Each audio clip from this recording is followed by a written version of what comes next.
Hello students, welcome to cast classes. I am your teacher Vipin Chauhan. तो बच्चों, जैसा कि हम पढ़ रहे हैं प्रपोजिशन टॉपिक, ठीक है, तो स्टार्ट करते हैं without wasting our time.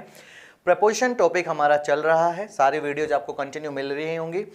Preposition हमने काफ़ी कुछ कर लिया है, आपको मैंने एक एक डिटेल में बताया प्रपोजिशंस क्या होते हैं, कितने टाइप्स के होते हैं और क्या क्या हमें प्रपोजिशंस पढ़ना है, कैसे कैसे पढ़ना है। एक बार हल्का सा मैं आपको बता देता हूँ। लास्ट वीडियो बच्चों जरूर देखना, उस वीडियो को, बहुत इंपॉर्टेंट है। उसमें मैंने आपको बताया कि जो प्रपोजिशन है उसमें आपको पहले तो पोजिशन बेस्ड प्रपोजिशंस पढ़ने हैं, उसके बाद आपको फिक्स प्रपोजिशंस करने हैं और फिर उसके बाद आपको फ्रेजल वर्ब्स करने हैं, ठीक है। ओके, सिंपल जो पोजीशन बेस्ड प्रीपोजिशंस हैं कुछ बचे हुए हैं। ऑन, ओवर, अपॉन, अबव क्या होगा, बिटवीन, अमंग, एमिड, ये सब क्या होंगे वो भी आज की क्लास में हम डिस्कस करेंगे। लेकिन डिस्कशन करने से पहले उन प्रीफिक्स प्रीपोजिशंस का और पोजीशन बेस्ड प्रीपोजिशंस का मैं आपको एक क्वेश्चन देखना चाहता हूं। एक क्वेश्चन से मैं आपको बताना चाहता हूं कि जो फ्रेजल वर्ब्स मैंने आपको लास्ट क्लास में थोड़ा सा जिसके बारे में बताया था, वो फ्रेजल वर्ब्स से किस टाइप के क्वेश्चंस आते हैं। आप लोग जो भी बच्चे अभी जो तैयारी कर रहे हैं, जो ग्राम सचिव का एग्जाम अभी आने वाला है जिसके अंदर 5 से 6 नंबर की इंग्लिश आएगी, उसमें इस टाइप से क्वेश्चंस पूछे गए थे, ठीक है। तो मैं क्वेश्चन तो हालांकि बड़ा लिखूंगा जो बैंकिंग लेवल में आते हैं, लेकिन उससे जो कॉन्सेप्ट निकल के आएगा वो आप सबके लिए बहुत इंपॉर्टेंट होगा। तो आइए प्रपोजिशन की 7th क्लास स्टार्ट करते हैं। ये हमारी है प्रपोजिशन की 7th class. Okay, 7th class preposition की, ठीक है। बाकी 6 वीडियो जरूर देख के आप 7th क्लास पे आना जिसने नहीं देखी है। ऑल राइट देन, तो स्टार्ट करते हैं 7th video of preposition topic. क्या होगा प्रपोजिशन का 7th वीडियो के अंदर, पहले मैं आपको बता चुका हूं। जो फ्रेजल वर्ब्स के बारे में मैंने हल्का सा बताया था, उस टाइप का आपको एक क्वेश्चन कराने जा रहा हूं। एक क्वेश्चन मैंने लिखा बच्चों, पहले एक बार ये क्वेश्चन पे ध्यान देना, ठीक है। एक लेंदी सा क्वेश्चन लिख रहा हूं मैं, उसके बाद अपन देखते हैं। क्वेश्चन मैंने लिखा कि often in a political campaign, सुनना, often in a political campaign a point is reached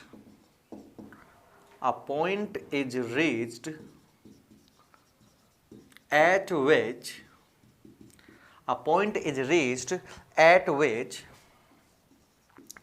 candidate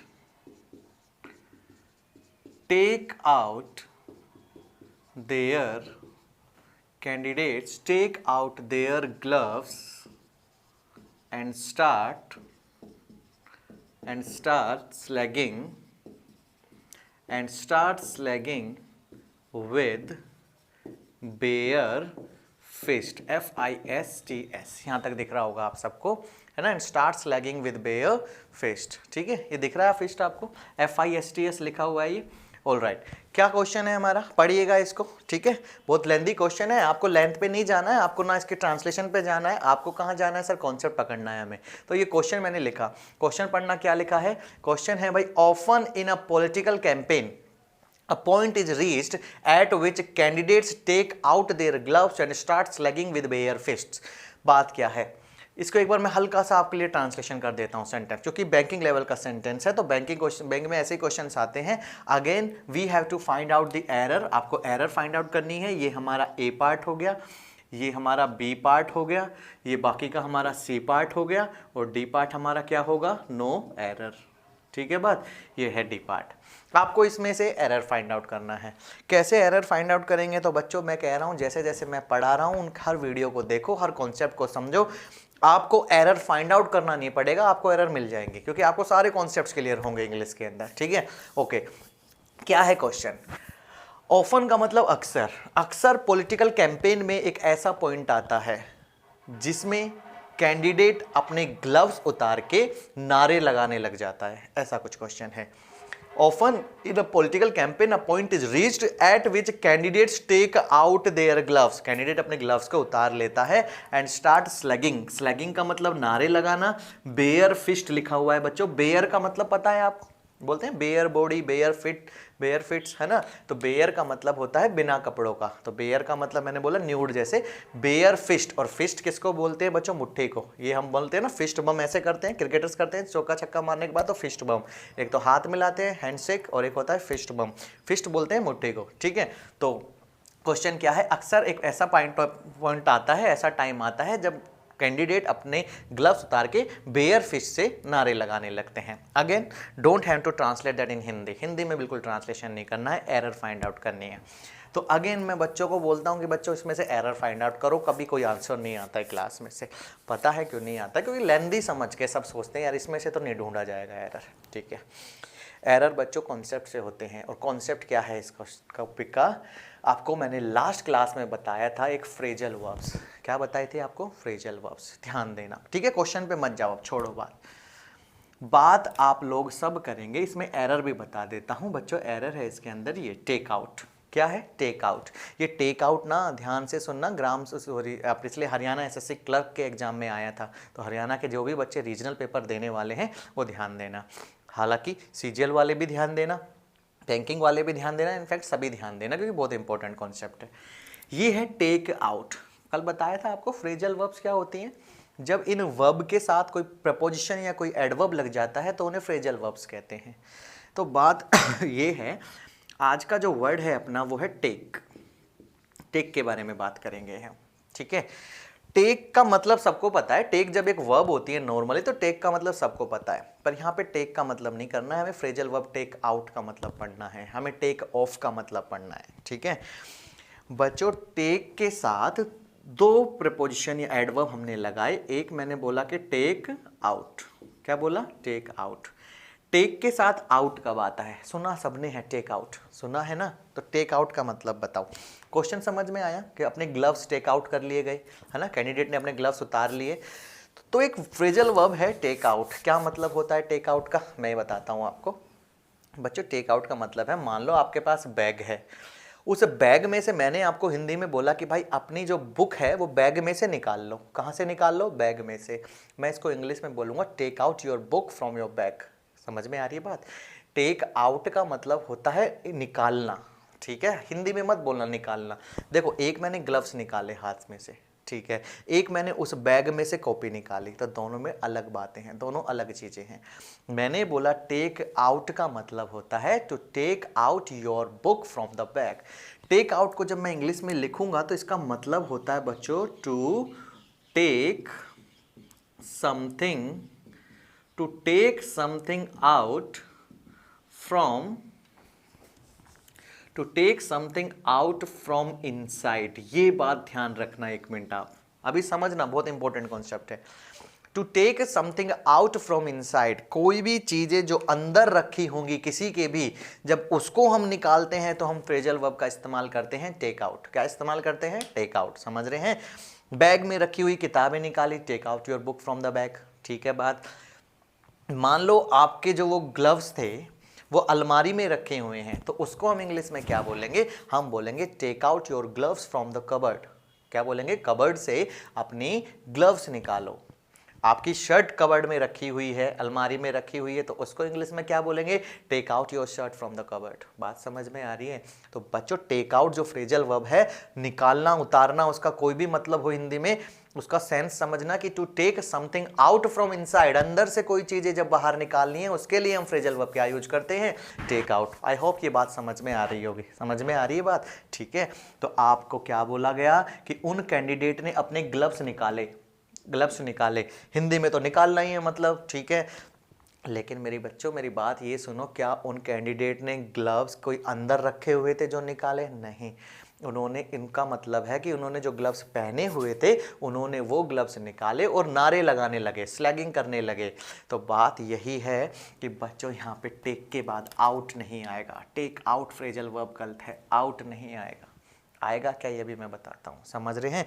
अगर मान लो आपने शर्ट पहनी हुई है और मेरे को बोलना अपनी शर्ट उतारो, तो मैं क्या बोलूँगा? Take out your shirt? नहीं, कुछ और बोलूँगा, वो भी बताता हूँ। टेक आउट योर शर्ट आप तब बोलेंगे जब वो अलमारी में रखी होगी या कहीं इनसाइड रखी होगी, तब हम बोलते हैं। एक ऐसे ही अलग फ्रेजल वर्ब आता है बच्चों, बोलो टेक ऑफ। क्या आता है? Take off. O double F, single F नहीं है, बहुत शानदार प्रपोजिशन है। एक नया प्रपोजिशन और अभी पढ़ेंगे, ऑफ। पहले फिलहाल फ्रेजल वर्ब बोलो क्या है? Take of. टेक ऑफ का क्या मतलब है बताएंगे बच्चे थोड़ा सा। टेक ऑफ का मतलब क्या है? टेक आउट क्लियर हुआ, to take something out from inside, अंदर से कोई चीजें बाहर निकालना। और टेक ऑफ का क्या मतलब है? सुनो, सबने सुना है टेक ऑफ, मैं भी ऐसे ही क्लास में पूछता हूँ टेक ऑफ का मतलब। तो टेक ऑफ का मतलब आवाजें आती हैं क्लास में, सर उड़ना, क्यों? क्योंकि टेक ऑफ को सब एक चीज से रिलेट करते हैं सर, प्लेन टेक ऑफ होती है ना, प्लेन सॉरी प्लेन क्या होती है? टेक ऑफ होती है। तो मैं बोलता हूँ यार ये टेक ऑफ का मतलब मुझे बताओ, तो बच्चे बोलते हैं सर उड़ना, प्लेन ने टेक ऑफ कर लिया इंडिया से, एयरपोर्ट से प्लेन ने टेक ऑफ कर लिया यानी उड़ गई। उड़ना नहीं होता। मैं कह रहा हूँ एक एक चीज़ों का सेंस समझना है क्या है ये। मान लो ये प्लेन है, टेक आउट तो हो गया क्लियर, टेक ऑफ पे आओ। ये प्लेन है और ये उसका रनवे है, रनवे समझते हैं एयरपोर्ट मान लो, ठीक है। ये प्लेन खड़ी है, अभी ये प्लेन चली ऐसे और ये प्लेन उड़ गई, उड़ी कि नहीं उड़ी, है ना, ऐसे जाके ऐसे उड़ती है ना, टेक ऑफ कर लिया प्लेन ने। तो इस टेक ऑफ, जब प्लेन ने टेक ऑफ किया तो इसका एक्चुअली मतलब क्या है बच्चों? अभी तक जो वो प्लेन थी वो सरफेस से टच थी, सतह से बिल्कुल टच है, लेकिन जब भी वो प्लेन सरफेस से अलग होगी, किससे अलग होगी बच्चों? देखो सरफेस से अलग हुई, ये होता है टेक ऑफ। टेक ऑफ एक फ्रेजल वर्ब है जिसका मतलब होता है बच्चों लीव द सरफेस। क्या होता है मेरे बच्चों, बोलना एक बार, लीव द सरफेस यानी सतह से अलग होना। कोई भी चीज अगर किसी सतह से अलग हो रही है तो हम उसको फ्रेजल वर्ब टेक ऑफ से डिनोट कर सकते हैं, हम वहाँ पे टेक ऑफ बोल सकते हैं। उड़ना कोई मतलब नहीं होता, लीव द सरफेस, सतह से अलग होना। सुनना मेरी बात, मैंने यहाँ पे मान लो ऑफ पे हाथ लगाया हुआ है, आपको ये ऑफ दिख नहीं रहा तो आप वहाँ से बोलेंगे sir please remove your hands, I can not see the word. आप बोलेंगे सर अपना हाथ हटाओ, मेरे को वर्ड दिखाई नहीं दे रहा। आप इसको फ्रेजल वर्ब में बोलो, ज़्यादा अच्छा लगेगा। आप बोलेंगे सर इसको इंग्लिश में, sir please take off your hands from the board. क्या बोलेंगे? Take off your hands from the board, ठीक है। अपना हाथ कहाँ से हटाओ? सर बोर्ड से हटाओ। टेक ऑफ, मेरा हाथ इस सरफेस पे टच है बोर्ड की पे, आपने बोला कि take off your hands off the board, तो मैंने जैसे ही यहाँ से हाथ हटाया तो इसका मतलब सरफेस से मेरा हाथ क्या हुआ? अलग हुआ। इसका मतलब ये नहीं है कि मैं अपना हाथ लेके उड़ जाऊँ, टेक ऑफ हो जाऊँ, नहीं। समझ रहे हो मेरे बच्चों? तो बात क्या है, ऑफ एक प्रेपोजिशन है जिसका मतलब होता है सतह से अलग होना, टेक ऑफ होना। क्लियर है? जैसे कि सुनो, आपने बहुत मूवीज में या फिर सीरियल्स में सुना होगा, किसी ने किसी पे हाथ रख दिया तो आप उसको बोल सकते हैं टेक ऑफ योर हैंड्स, है ना। क्या बोलते हैं? टेक ऑफ योर हैंड्स बोलते हैं ना। आपने किसी टेबल पे हाथ रखा है तो आप उसको बोल सकते हैं टेक ऑफ योर हैंड्स। बस में किसी ने हाथ रखा हुआ है चेयर पे, मतलब सॉरी सीट्स वगैरह पे, तो आप बोल सकते हैं take off your hands from the seats. बात समझ में आ रही है? टेक ऑफ का मतलब उड़ना नहीं, टेक ऑफ का मतलब सतह से अलग होना, leave the surface. All right, getting my point? समझ में आई? तो उसी वे में अगर हम सोचते हैं तो बच्चों मान लो कि उन बंदों ने ग्लव्स पहने हुए थे, कैंडिडेट ने। अब वो जो ग्लव्स है ना वो सतह से टच थे, हमारे हाथ की सरफेस से टच थे। आप मुझे बताओ उन्होंने अपने ग्लव्स टेक आउट करे कि टेक ऑफ करे? सरफेस से अलग करे ना, तो उसको क्या बोला जाता है? Take off your gloves. क्या बोला जाता है? अपने ग्लव्स निकालो। तो वो क्योंकि अंदर से नहीं निकाल रहे हैं, वो पहने हुए ग्लव्स उतार रहे हैं, तो उनको आप बोलते हैं take off your gloves. Clear है? आपने शर्ट पहनी हुई है या जैकेट, मैंने मान लिया आपने जैकेट पहनी हुई है, तो आप इसको इंग्लिश में कैसे बोलेंगे? जैकेट निकालो, पहनी हुई जैकेट निकालो, तो आप इसको बोलेंगे टेक ऑफ योर जैकेट। क्या बोलेंगे? टेक ऑफ योर जैकेट, क्योंकि सतह से, सरफेस से आपको वो जैकेट क्या करनी है? अलग करनी है। ठीक है बात? लेकिन वही जैकेट अलमारी से निकालनी है तो क्या बोलेंगे? Take out your jacket from the cupboard. समझ में आ रही है बात? तो ये दोनों को हिंदी में अगर हम देखें, टेक आउट और टेक ऑफ, इन दोनों का मतलब लगता है निकालना या उतारना, पर दोनों में डिफरेंस है कि नहीं है? एक चीज अंदर से बाहर निकाली है और एक चीज सरफेस से अलग की हुई है। समझ में आ रही है? तो बच्चों ये क्वेश्चन में एरर क्या थी कि often in a political campaign a point is reached at which candidates take out their gloves and start slagging with bare fist, ऐसे सेंटेंस था। तो यहाँ पे आउट नहीं आएगा क्योंकि ग्लव्स उसने कहीं से निकाले नहीं है, अंदर से उसने उतारे हैं, तो आउट की जगह यहाँ पे प्रेपोजिशन क्या लगेगी? सर ऑफ लगेगा, और वो भी डबल एफ वाला ऑफ लगेगा, सिंगल एफ वाला नहीं। क्या आएगा यहाँ पे? ऑफ। समझ में आया? यस और नो? देखो जैसे कि मान लो अब ये है हमारा जो कॉन्सेप्ट है फ्रेजल वर्ब से, ऐसे क्वेश्चंस बहुत आते हैं। ठीक है, हर एग्जाम में आते हैं बच्चों, ये सुन लेना, रीजनल एग्जाम में भी आते हैं। हाँ, हालांकि रीजनल एग्जाम में लैंग्वेज छोटी हो जाएगी जो मैं अब बता रहा हूँ। मैंने ऐसे कोई बात एग्जाम्पल लिखा, दिख रहा होगा आपको कि टेक डैश योर शूज। ठीक है, ये सिंपल लिखा मैंने, ऑप्शन मैंने दे दिया take out your shoes, take off your shoes, take down your shoes, ठीक है, और टेक अप योर शूज। ऐसे कोई भी 4 ऑप्शन आ गए। आप क्या बोलेंगे? मैंने बोला अपना जूते उतारो, टेक डैश योर शूज, तो आप समझेंगे कि सर जूते उतारने हैं, जूते निकालने हैं, तो हमारे जो पैर के सरफेस है उससे टच है शूज, उसको अलग करना है, तो आप यहाँ पे क्या ऑप्शन में लगाएंगे sir? Off, take off your shoes. बात समझ में आ रही है? अब इसी सेंटेंस को मान लो मैंने ऐसे लिख दिया कि take dash your shoes from bed, मान लो बेड में रखे हुए हैं, बेड के अंदर रखे होते हैं ना, take off your shoes from bed, bed से अपने जूते निकालो। अब बेड के अंदर रखे हुए हैं तो आप यहाँ पे आउट का यूज करेंगे, तो आप क्या बोलेंगे? Take out your shoes from the bed. बात समझ में आ रही है बच्चों? यस और नो? तो take out and take off both are different phrasal verbs, जिसका इस्तेमाल बड़े सोच समझ के आपको करना है। ठीक है, अभी और बताता हूँ इसमें थोड़ी सी बात में। वैसे ही मैंने बोला कि टेक डैश योर हैट, क्या बोला मैंने? टेक डैश योर हैट, आपकी जो हैट है उसको उतारो। अब अगर वो हैट पहनी हुई है ना, तो आप क्या बोलेंगे? Take off your hat. भाई सरफेस से टच है तो अगर वो उतारनी है तो आप बोलेंगे टेक ऑफ योर हैट। लेकिन अगर वो किसी चीज में रखी हुई है, take dash your hat from the bed ही लगा लेते हैं, तो आप क्या बोलेंगे? Take out your hat from the bed. बच्चों अब मेरे ख्याल से समझ में आ गया होगा आपको। बोलो यस और नो? क्लियर है? तो हमने क्या पढ़ा सर? Take out. दूसरा हमने क्या पढ़ा? Take off. क्लियर? चलो अब मैं आपको एक बार ये स्क्रीनशॉट ले लेना, इसमें थोड़ा सा और एलोबरेट करता हूँ और आपको आगे समझाता हूँ। एक बार सॉरी, स्क्रीनशॉट ले लीजिए एक बार सब बच्चों। ओके, तो एक प्रपोजिशन यहाँ से बना, सही है? यहाँ तक समझ में आ रही है बात? ये फ्रेजल वर्ब्स के टाइप के क्वेश्चन हैं जो हर एग्जाम में पूछे जाते हैं, किसी में छोटे पूछे जाते हैं, किसी में बड़े लेंदी सेंटेंस बना के पूछे जाते हैं। हाँ, बात क्या है, तो यहाँ से हम एक प्रपोजिशन सीखते हैं बच्चों। प्रपोजिशन है हमारी ऑफ। क्या है प्रपोजिशन? ओ डबल एफ। बहुत अच्छी प्रपोजिशन है, ये क्वेश्चन बहुत बनते हैं, बहुत बनता है ऑफ से प्रपोजिशन। सॉरी, ऑफ प्रपोजिशन क्या है अभी आपको समझ में आ गया होगा। कभी भी ऑफ आता है तो बच्चों ये सेपरेशन की बात करेगा। किसकी बात करेगा? सेपरेशन, अलग होने की। जैसे बताया ना, ऑफ का मतलब लीव द सरफेस, तो ये बच्चों सेपरेशन की बात करता है, अलग होने की बात करता है। ओ डबल एफ जो होता है, जैसे आप बोलते हैं switch off the fan, turn off the fan, turn off the light, switch off the light बोलते हैं ना, वो ओ डबल एफ जो प्रेपोजिशन है वो हमेशा सेपरेशन की बात करेगा, अलग की बात करेगा, और वो सतह से अलग होगा। जैसे टेक ऑफ मतलब सतह से अलग होना, ऐसे ही ऑफ का मतलब भी सरफेस से अलग होना। जैसे कि मैंने आपको बोला कि turn off the light, light बंद करो, इसका मतलब है लाइट के अंदर जो इलेक्ट्रिसिटी करंट जा रहा है उसको, ये जो इक्विपमेंट है लाइट, इससे अलग करो, टर्न ऑफ। बच्चों हर चीज के पीछे लॉजिक है, आप समझने की कोशिश कीजिएगा। प्रेपोजिशन इंग्लिश स्पोकन के अंदर, प्रेपोजिशन हर एग्जाम्स के अंदर बहुत ज्यादा इंपॉर्टेंट है। तो ओ डबल एफ का मतलब क्या होता है? सेपरेशन, अलग होना। ठीक है, दिखाता हूं किस टाइप के क्वेश्चन आते हैं। बहुत अच्छे क्वेश्चन आते हैं। एक क्वेश्चन आया था फर्स्ट एग्जाम्पल में, यही लिख रहा हूं ऑफ का, कि सी फेल डैश द बेड। ठीक है, ये क्वेश्चन आया हुआ था, she fell dash the bed. वो लड़की थी कोई, वो बेड से नीचे गिर गई। ठीक है, हालांकि ये फेल वर्ड की वजह से बहुत कुछ होगा। ऑप्शन में था she fell from the bed, she fell on the bed, on भी आ सकता है वैसे, ठीक है, ऑन मत लगाओ। She fell in the bed, she fell over the bed, या she fell off the bed. चार ऑप्शन हमारे पास आ गए। She fell dash the bed, वो बेड से गिर गई। क्या लगाएंगे ऑप्शन में? आप बताओ मेरे बच्चों, क्या लगा सकते हैं? आपको पता चला बेड पे सो रही थी वो, और बेड से, जैसे ये बेड है और इस बेड से वो गिर गई, तो उस बेड से, उस सरफेस से वो अलग हुई। बोलो यस और नो? यस और नो? हाँ, तो मोस्टली बच्चों इसमें फ्रॉम लगा के आते हैं, ज़्यादातर बच्चे।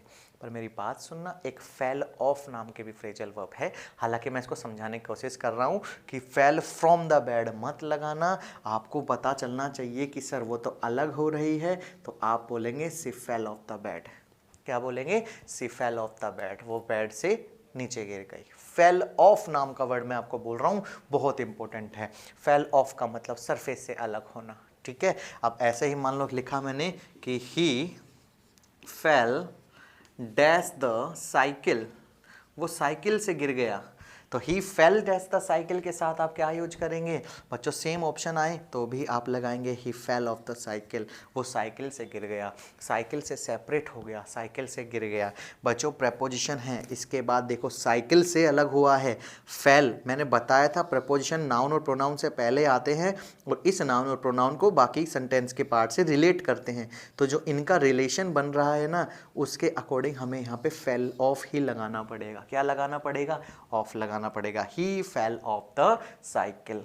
ठीक है बात, सुनो और मेरी बात सुनो, बोतल रखिए, अब इंग्लिश स्पोकन में ध्यान देना थोड़े बच्चों सब, ठीक है। बोतल रखिए आप किसी टेबल के ऊपर या बेड में जो होता है ना पीछे, है ना, बेड पे रखिए या टेबल पे रखिए, वो बोतल पानी के नीचे गिर जाए तो आप क्या बोलेंगे, बोतल फेल फ्रॉम द बेड, नहीं, बोतल फेल ऑफ द बेड, क्या सॉरी, बोतल फेल ऑफ द बेड, क्या बोलेंगे, बोतल फेल ऑफ द बेड।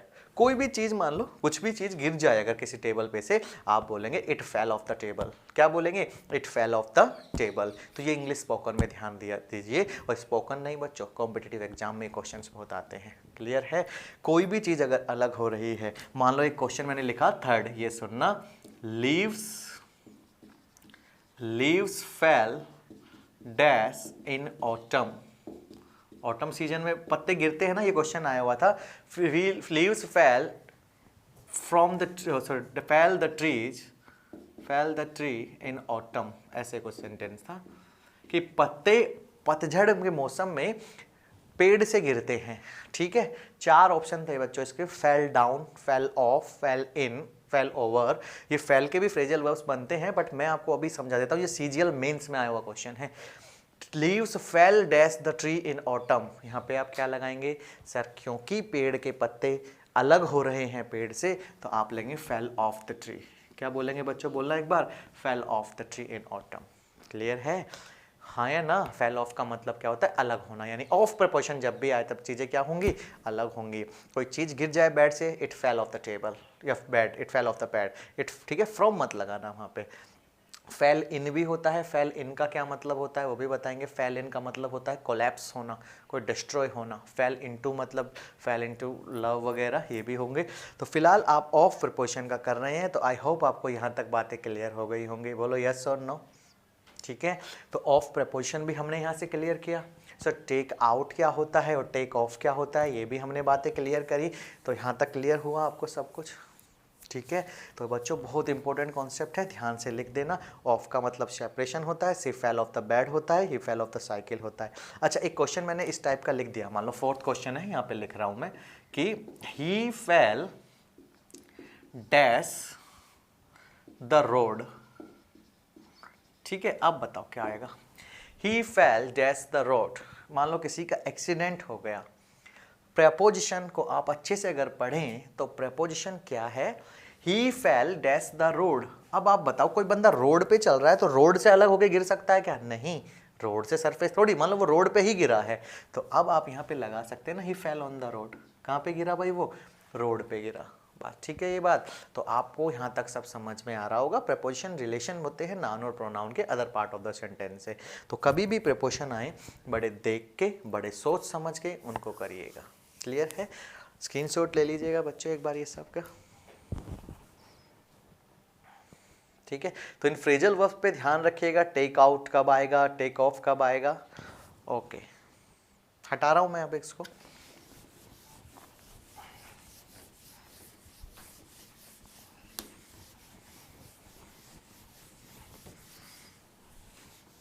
ठीक है, 7th लेक्चर प्रेपोजिशन का है, जिसमें मैंने आपको अभी बताया कि टेक आउट कब होगा और टेक ऑफ कब होगा, ठीक है। ऐसे ही बच्चों और अगर हम छोटी सी बात देखते हैं तो सेंटेंस से नहीं देख रहा मैं, अलग अलग प्रेपोजिशंस हैं बच्चों, ठीक है। जैसे कि मैं फ्रेजल वर्ब्स की बात कर ही रहा हूँ तो आपको थोड़ा सा और बता देता हूँ।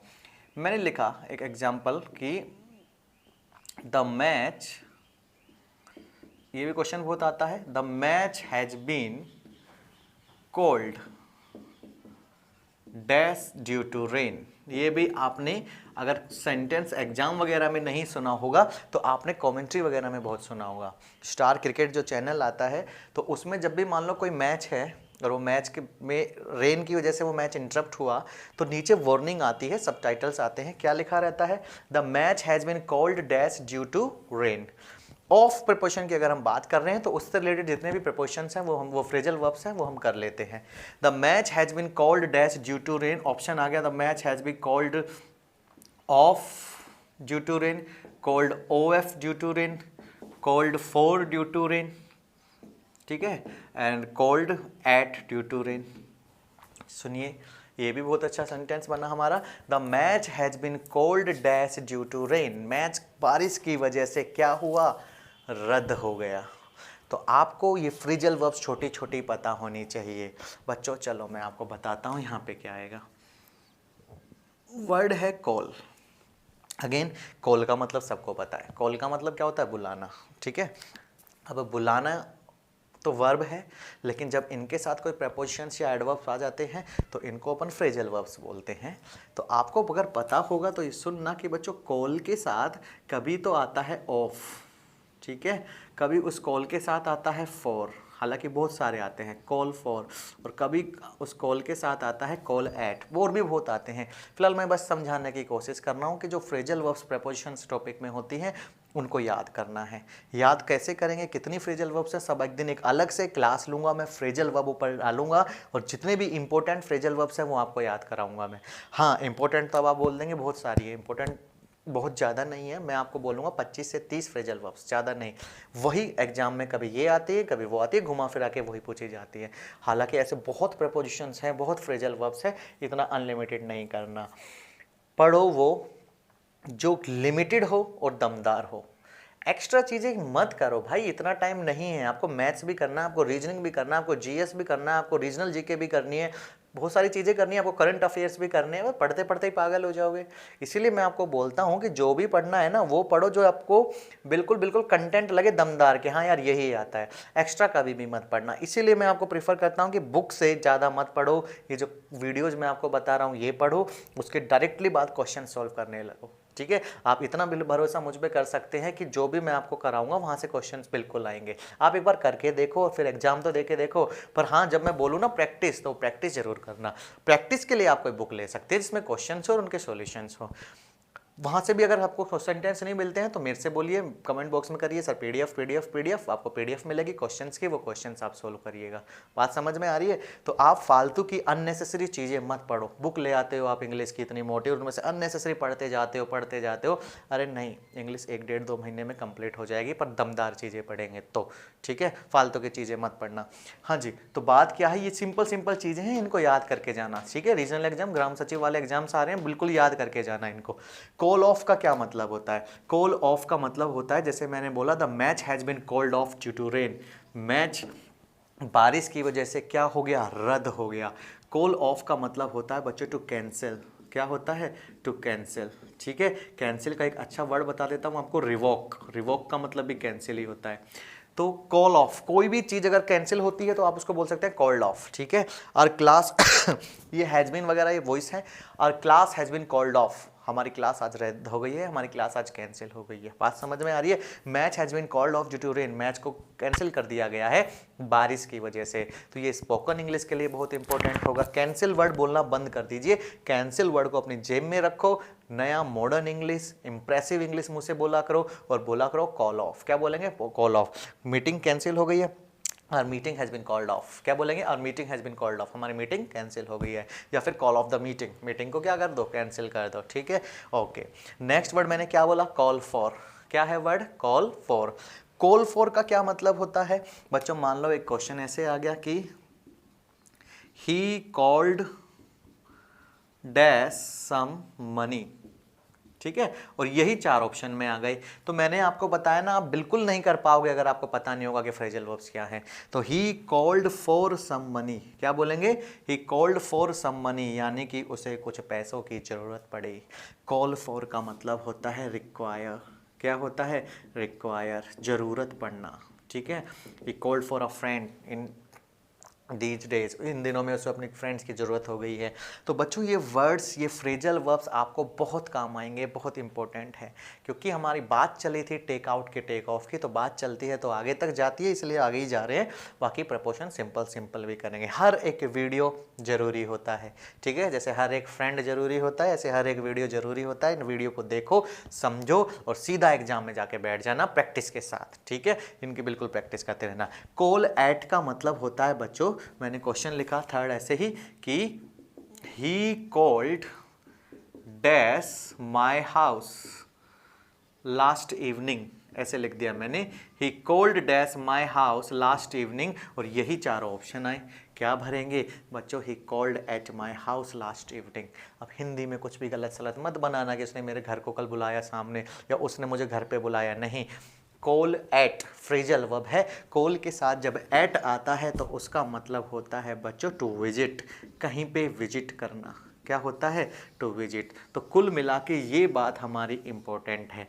इस टाइप के क्वेश्चंस आते हैं प्रेपोजिशन टॉपिक में, फ्रेजल वर्ब्स में, ठीक है। बात कहाँ पे आते हैं? फ्रेजल वर्ब्स में। समझ में आ रही है बात बच्चों आपको? तो होप आपको ये वीडियो बहुत अच्छी लगी होगी, समझ में आया होगा। तो मैं आपसे बस एक ही बात कहता हूँ कि कास्ट क्लासेस पे आइए, कंप्लीट इंग्लिश का पैकेज लेके जाइए, ठीक है।